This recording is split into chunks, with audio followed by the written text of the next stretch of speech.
Welcome back dito sa channel natin. Bagong taon, bagong update na naman. Andito tayo ngayon sa Pasay City. Kumustahin naman natin ang ginagawa na bagong proyekto ng MMDA, ang Roxas Boulevard Promenade Project.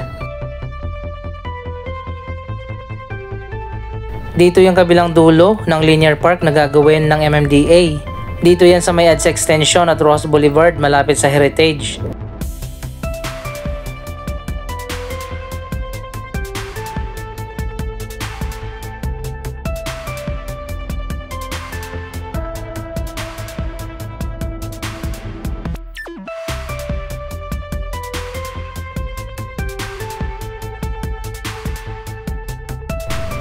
Sa ngayon makikita naman natin hindi pa nasisimulan ang proyekto na bagong linear park dito sa kabilang dulo sa may EDSA Extension. Pero doon sa kabila sa may Libertad area nasimulan na ang bagong park. Napakahaba nito, nasa 800 meters.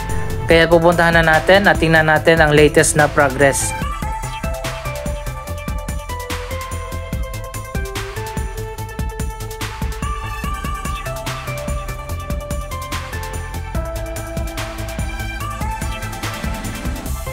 So ayun guys, nandito na tayo sa may Libertad area.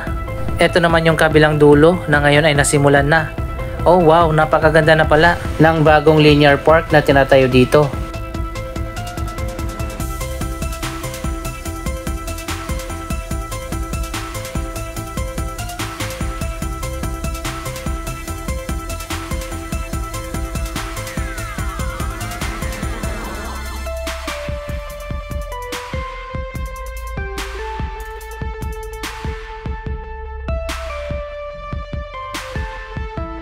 Ang bakanting lugar na ito na tinayuan ng park ay mga man-made canal na naging boundary ng mga reclamation project.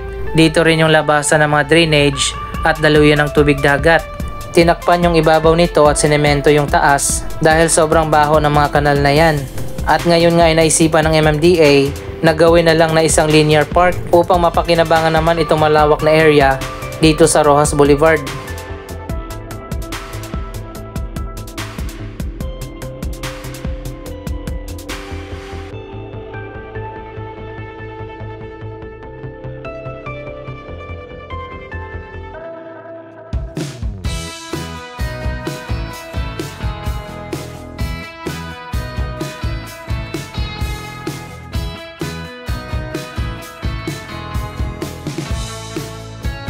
Nagsimula na yung landscaping dito at pagtatayo ng mga walkway.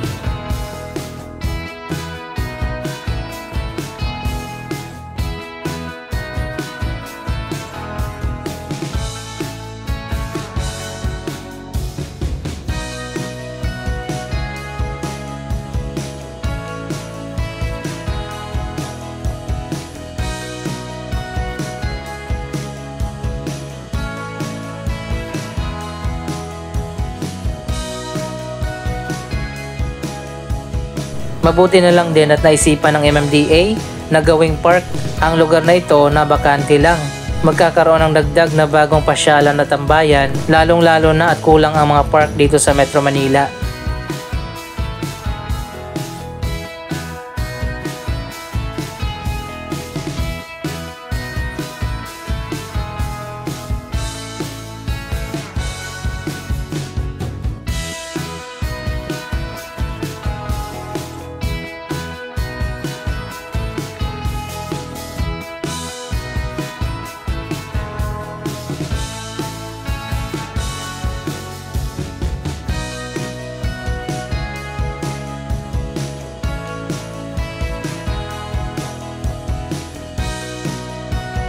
Katabi naman ito ang Metro Park, isang mixed-use development ng federal land. May mga residential condominium, office buildings at shopping mall na dito sa area.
Ilan sa mga atraksyon na makikita dito ang wellness park, pet park, jogging path, walkway, isang maliit na football field, at mga satellite office ng iba't ibang mga branch ng government.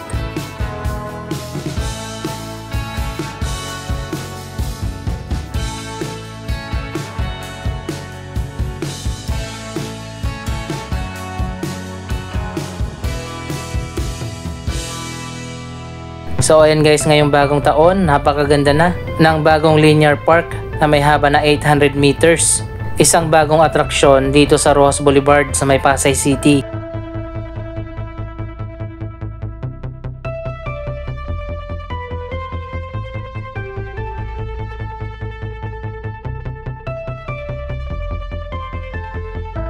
Balikan uli natin ang proyektong yan sa susunod na buwan. Magbibigay naman tayo ng update dito sa Metro Park at tingnan natin ang mga latest na development dito.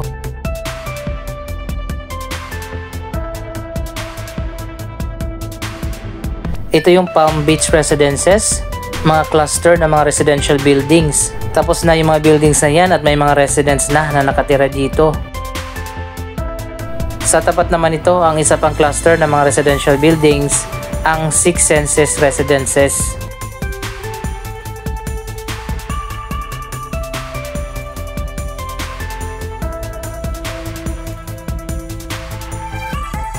Dito naman sa kabila ang mga office buildings.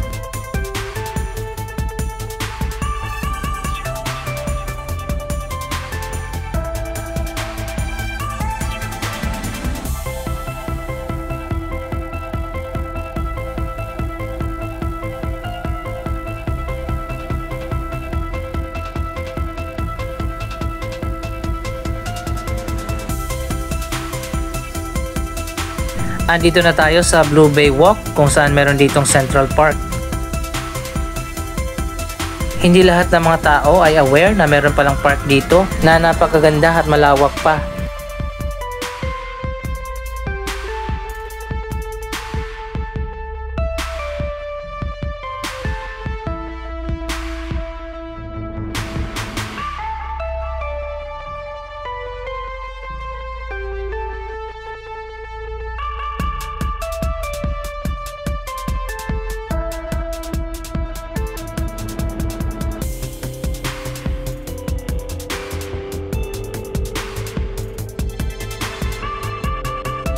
May commercial strip din dito na occupied na ng iba't ibang mga restaurant, coffee shop at mga stores.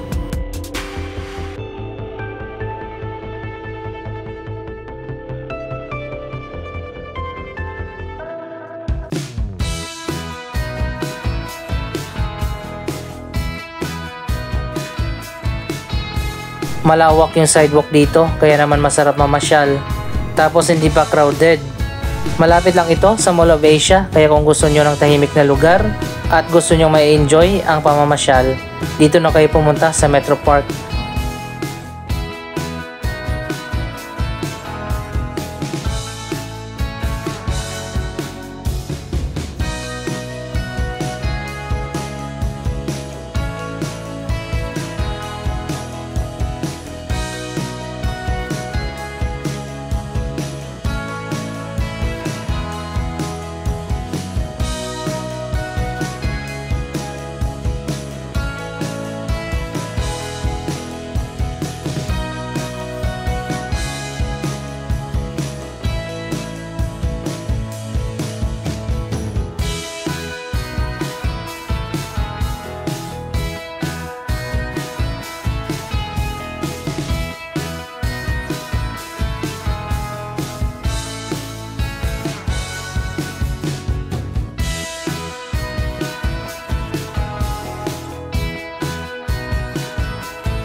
Ikutin natin itong buong Metro Park.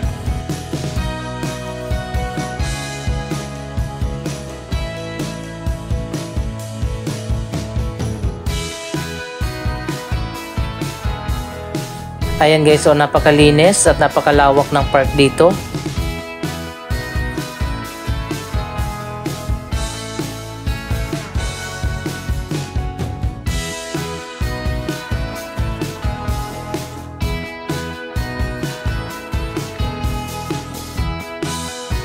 Siguro dito sa kabila magkakaroon din ng commercial strip na may mga restaurant at mga shops. Ito siguro yung ginagawa ngayon dito.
May mga bench kung saan pwede kang umupo, may mga tables at chairs din, at mga food outlets na nagbebenta ng iba't ibang mga pagkain. Mas maganda siguro dito sa gabi kung merong night market.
Dapat magsagawa sila dito ng iba't ibang mga events para mas maraming pumunta dito sa Metro Park.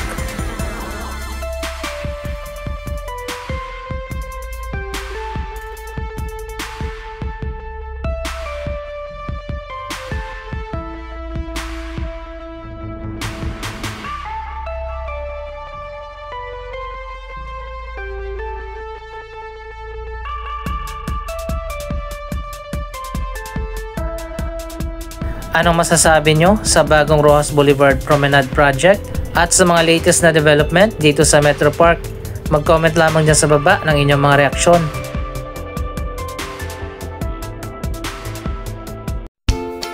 Maraming salamat sa inyong panonood. Don't forget to like, share, comment at subscribe. Thank you for watching!